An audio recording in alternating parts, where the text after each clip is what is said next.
We may be at the point where we're beyond the capacity of the Fed or any central bank to do anything. And then you say, well, what next? An extreme and coarse form of socialism. Jim Rickards, ex asesor de la CIA y del Pentágono, quien predijo tanto la crisis hipotecaria de 2008 como las fuertes medidas que tomarían los gobiernos con la pandemia en 2020, acaba de lanzar una fecha exacta para el colapso del sistema bancario en Estados Unidos, con una quiebra masiva de bancos que provocaría olas en el sistema financiero de toda la economía mundial. Y todo por un factor que muy pocos economistas e inversionistas están viendo y que la Reserva Federal secretamente acaba de confirmar en un comunicado oficial. Porque actualmente estaríamos viviendo la calma antes de la tormenta perfecta. Claro, atreverse a predecir una fecha exacta para el colapso de la economía mundial podría parecer una locura, pero veremos sus sólidos argumentos uno a uno de forma sencilla y por qué esta gran crisis afectaría a las personas promedio, que no tienen por qué tener muchos ahorros ni grandes inversiones. Pero incluso si vemos los movimientos de la élite, podríamos notar señales de lo que se avecina, como por ejemplo la masiva venta de acciones de su propio banco que hizo el CEO de JP Morgan, el banco más grande de Estados Unidos y una de las empresas financieras más grandes del mundo. Así que imagínate lo que sucedería si colapsa un banco de esa magnitud. Claro, no sabemos con certeza si Jamie Dimon está vendiendo 1 millón de acciones que representan más de 150 millones de dólares porque está previendo ese colapso. Pero entonces, ¿será que es momento de sacar nuestro dinero de los bancos? ¿Podemos confiar en que estará seguro o tendremos que moverlo hacia activos como el oro, Bitcoin o los bienes raíces? Aquí te daré los datos claves que necesitas saber para que saques tus propias conclusiones, así que suscríbete al canal. Comencemos por ver por qué el panorama económico estaría listo para un colapso de esa magnitud. Para esto, Jim Rickards nos recuerda la absurda cantidad de dinero que empezó a repartir el gobierno de Estados Unidos y las demás medidas que tomaron los gobiernos en 2020 y 2021. Durante la pandemia, vuelves a 2020, 2021, ¿qué estaba pasando? Bueno, empezando con Trump en, creo, junio de 2020, dio a todos un cheque de 1.400. Si tienes un latido, tienes un cheque. Y luego Trump lo hizo de nuevo en diciembre de 2020. Justo antes de dejar su cargo, fueron otros $600. Biden entra y dice, bueno, puedo superar eso. Y Biden lo hace en febrero 2021, justo después de que fue juramentado. Aquí viene otro cheque de 1.600. Estábamos gastando demasiado, corriendo déficits de $2 billones al año durante unos 4 o 5 años. Nancy Pelosi repartiendo dinero. Bueno, los estadounidenses se acostumbraron a eso. Gracias por el cheque. Y luego hubo un aplazamiento en los préstamos estudiantiles. No tenías que pagar durante al menos 2 años, tal vez un poco más. Y luego cuando la gente recibió esos cheques, ahorraron mucho de ello. Entonces, ¿qué pasó en 2023? Las personas agotaron sus ahorros. La tasa de ahorro se redujo mucho. Estaba alrededor del 3% durante la pandemia. Ahora es de alrededor de 3% actualmente, lo cual es bajo. Gastaron los ahorros que tenían, no hicieron nuevos ahorros y luego recurrieron a las tarjetas de crédito y aumentaron los saldos de sus tarjetas de crédito. Bueno, eso se siente bien por un tiempo, pero luego si solo estás pagando el mínimo y estás en tu límite de crédito se ha agotado y las tasas de interés son del 20%, algunas de ellas son del 28%. Vas a duplicarlo.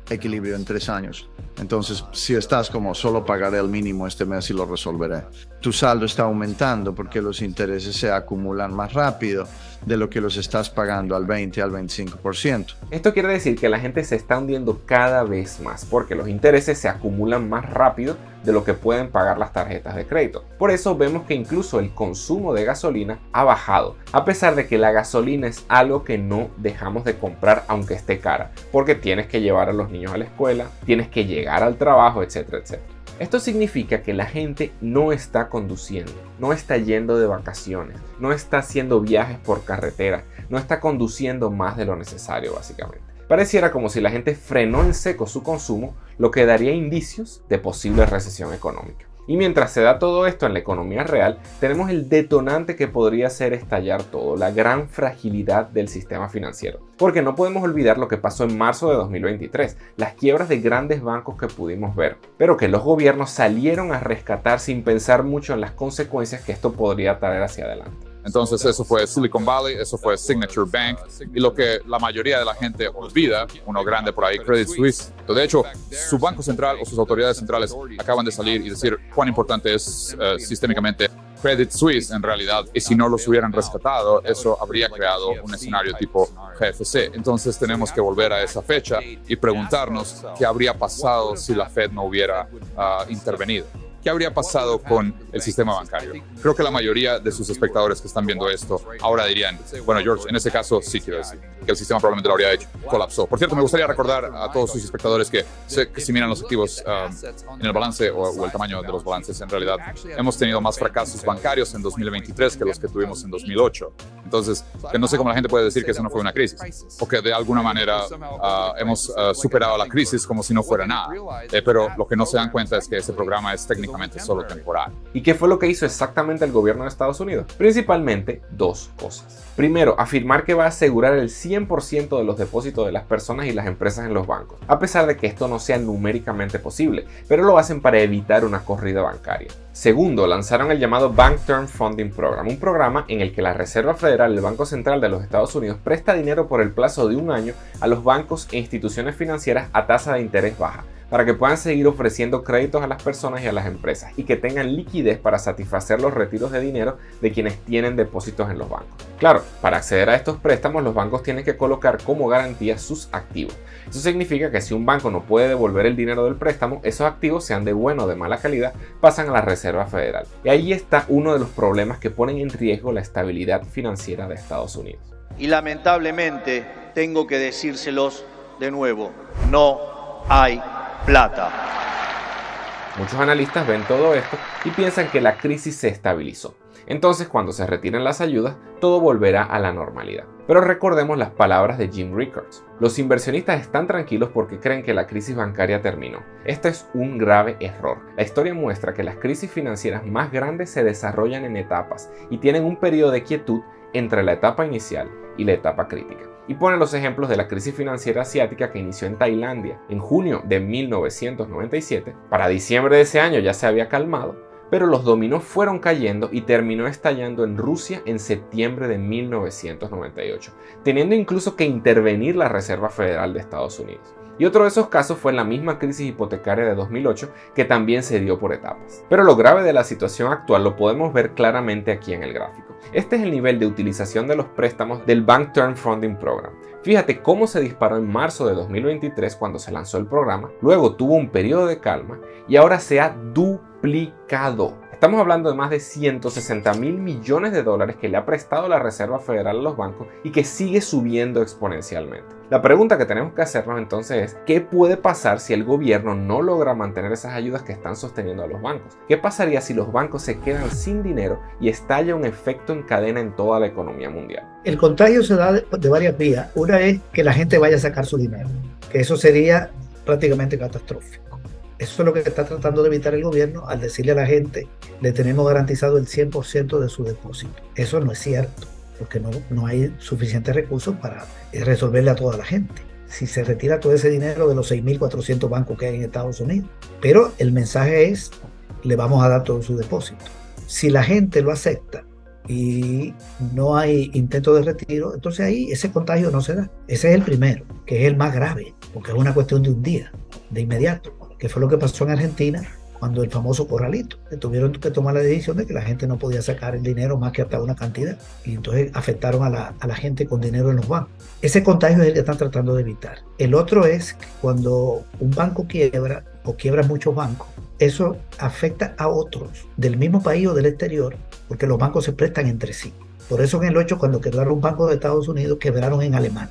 ¿Por qué? Porque una persona vive en Alemania y tiene ahorro por 100.000 euros, digamos. Pero ese dinero, el banco alemán se lo presta a un banco de Estados Unidos, a una tasa de interés. Estados Unidos presta en Estados Unidos o en el exterior, gana dinero y le paga a un interés al banco alemán. Lo mismo sucede con un francés que le presta a un alemán o un alemán a un francés. Hay préstamos interbancarios. De manera que si hay una quiebra de banco en un país, hay quiebra de banco en otro país que tienen dinero metido en ese banco. Eso pasó en el 8. En América Latina eso no tuvo mucho impacto, porque la banca de América Latina es tan débil comparada con estos países que no tiene ese nivel de vínculo, de que un banco de República Dominicana, digamos el banco tal de República Dominicana donde hay dinero de la población, le esté haciendo préstamo al Banco de Estados Unidos. Es al revés, el de Estados Unidos sí le puede hacer préstamo.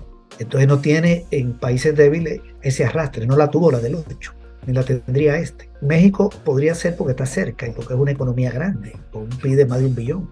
En México pueden haber bancos que tengan negocio con estos bancos que están quebrando, o además efecto contagio psicológico en una economía que depende mucho de Estados Unidos. de ahí llega el 80% del turismo. Y ahí se coloca más del 70% de las exportaciones y la inversión. Ellos tienen un tratado incluso de libre comercio.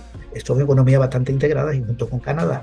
Y lo que pasa en Estados Unidos, en México lo están viendo y se genera cierto pánico. Un daño a la economía de Estados Unidos, no solo por los bancos, sino que caiga la producción y aumente el desempleo, afecta a México. Porque ahí es donde vende. No tiene mayor impacto en un país que no esté tan conectado con Estados Unidos, digamos Paraguay, a no ser que se haga mundial el fenómeno.